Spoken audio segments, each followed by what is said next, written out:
அமைதியா நிக்கிறதுக்கும் எதுவும் பண்ணாம நிக்கிறதுக்கும் ரொம்ப நிறைய வித்தியாசங்கள் இருக்கு. உண்மை எது பொய் எதுன்னு உனக்கு தெரியல, அதுதான் உன் பலவீனமே. தெளிவான இந்த நீர் மாதிரி அமைதியா சாந்தி. அஸ்ஸலாமு அலைக்கும். உங்கள் அனைவர் மீதும் இறைவனின் சாந்தியும் சமாதானமும் உண்டாகட்டும். இன்னைக்கு நீங்க கத்துக்க போற விஷயம் ரொம்ப சுலபம் தான்.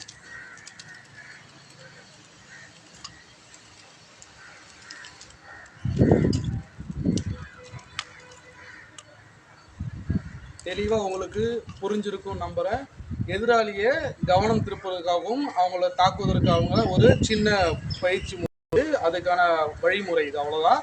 ஒன்றும் இல்லை. இது நீங்கள் இப்படி ரொட்டேட் பண்ணுறீங்க இல்லையா, இது ரொட்டேட் பண்ணும்போது உங்கள் கையில் போடுங்க.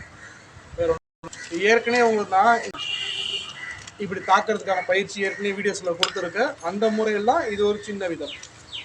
இது நீங்கள் இப்படி உங்கள் பக்கமாக, அதாவது மேல் நீங்கள் சுற்றுனீங்கன்னா கீழே உங்களுக்கு என்ன ஆகும்னா இப்படி உட்காந்துரும். சரியாக அந்த முறையில் போகாது.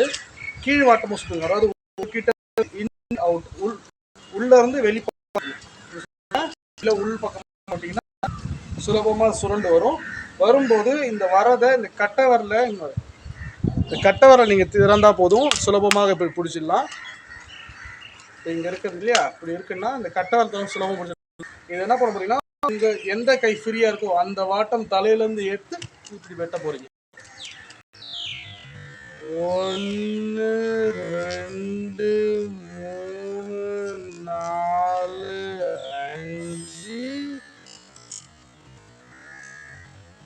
உங்க அந்த முழங்கை சேர இடத்துல போட்டுறீங்க. இது நீங்க வச்சாலே இதை பிடிச்சிட்டு தலையை சுத்தி இழுக்க போறீங்க. தெளிவா புரிஞ்சுக்கிறேன். மறுபடியும் செய்யற கவனிங்க. 1 2 3 4 5 நிறுத்தும் போது இறங்கி வரது உங்களுக்கு தெளிவா தெரியும். பிடிச்சிட்டு வெட்டுறீங்க. விட்டு அசையும் போது இந்த கையில போட்டு நிறுத்துறீங்க. இந்த கையில இருந்து இப்படி வெட்டிட்டு போது இந்த இடத்துல மிகவும் சுலபம். ஆனா இப்படி எடுக்க கவனமாக முகத்திலேயோ வாய்ப்பு இருக்கு. இப்படி எடுத்து வீசும்போது கொஞ்சம் கவனமா வீசுங்க. இப்படி சுத்தி இப்படி செய்யும் போது ஒருவேளை நீங்க நேரா செஞ்சிட்டீங்கன்னா உயிர் நாடியில் அடிபட நிறைய வாய்ப்புகள் இருக்கு. உங்க முழங்கால் இருக்கு, முட்டியில் அடிபட நிறைய வாய்ப்புகள் இருக்கு. இதை சுத்தும் போது வெளியே போகணும்.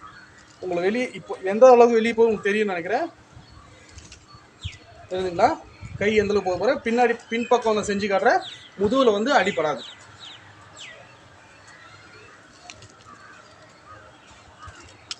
தெளிவா பார்த்துருப்பீங்கன்னு நினைக்கிறேன். இப்போ ஏற்கனவே இந்த வீடியோஸ்ல இது எப்படி செய்யறதுன்னு சொல்லி தான் கொடுத்துருக்கேன்.